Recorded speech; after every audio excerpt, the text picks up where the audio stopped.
তো আয়েশা রাদিয়াল্লাহু আনহার মতো দামি নারী, ফাতেমা রাদিয়াল্লাহু আনহার মতো দামি নারী, ইসমাঈল নবীর মা হাজরা আলাইহিস সালামের মতো দামি নারী, ঈসা নবীর মা মারিয়াম আলাইহিস সালামের মতো দামি নারী। বেঈমান ফেরাউনের ঘরে স্ত্রীর নাম কি? আসিয়া। যে আসিয়া, ফেরাউন এত বড় বেঈমান, আল্লাহর বিরুদ্ধে গিয়া নিজের খোদা দাবি করলো, অথচ তার ঘরে আসিয়া এমন দামি হয়ে গেল। রহমতের নবী বলেন, জান্নাতে আসিয়ার সাথে কিয়ামতে আমার বিবাহ হয়ে যাবে।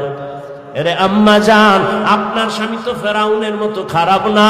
আপনি নামাজ পড়ে কি পারতেন না স্বামীটারে বুঝাইতেন? আপনার স্বামী তো একদিন দিনের লাইনে চলে আসতো।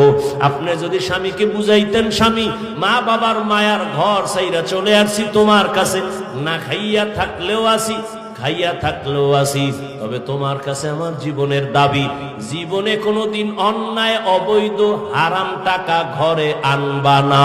মা যদি বুঝাইতেন, কোনোদিন স্বামী হারাম কামাই ঘরে নিত না। আপনার সন্তানের রক্ত তো পবিত্র, হারাম টাকা দিয়া রক্তকে নাপাক করবে কেন? কেন ওই মহিলার রক্ত হারাম টাকার খানা দিয়া নাপাক করবে? ও আল্লাহর বান্দিরা, এখনো সময় আছে, তওবা করে নেন।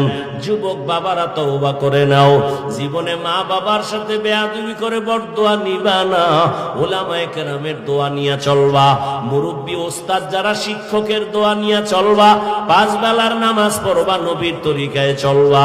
আল্লাহর কাছে তওবার নিয়ত করিয়া খাঁটিভাবে যদি বলতে পারো, আল্লাহ জীবনের সব গুনাহ মুহূর্তে মাফ করে দিবেন। আমরা যারা নবীর তরিকা মানিয়া চলি, কই আমরা তো না খাইয়া মরি নাই, সম্মান তো আমাদের কমে নাই। তোমার চোখের সামনে তো দেখতেছো, ওরে আমরা নবীর তরিকা মানিয়াও তো 3 বেলা খাই, আর তুমি নবীর তরিকা বাদ দিয়া 3 বেলা খাও। তুমিও রাতের বেলা ঘুমাও, আমরা নবীর তরিকা ঠিক রাইখা রাতের বেলা ঘুমাই। তুমি নবীর তরিকা বাদ দিয়া বাজারে যাও, আর আমি নবীর তরিকা ঠিক রাইখা বাজারে যাই। তুমি নবীর তরিকা জবাই কইরা দেশ বিদেশ ঘুরু, আর আমি নবীর তরিকা ঠিক রাইখা দেশ বিদেশ সফর করি। আমি পারলে তুমি কেন পারবা না? আসলে অন্তরে ভয় নাই, আল্লাহর আদালতে জবাব দেওয়া লাগবে। ঘুমের ঘরে মরণ হতে পারে, পারে না? আজকে তুমি এখানে তাজা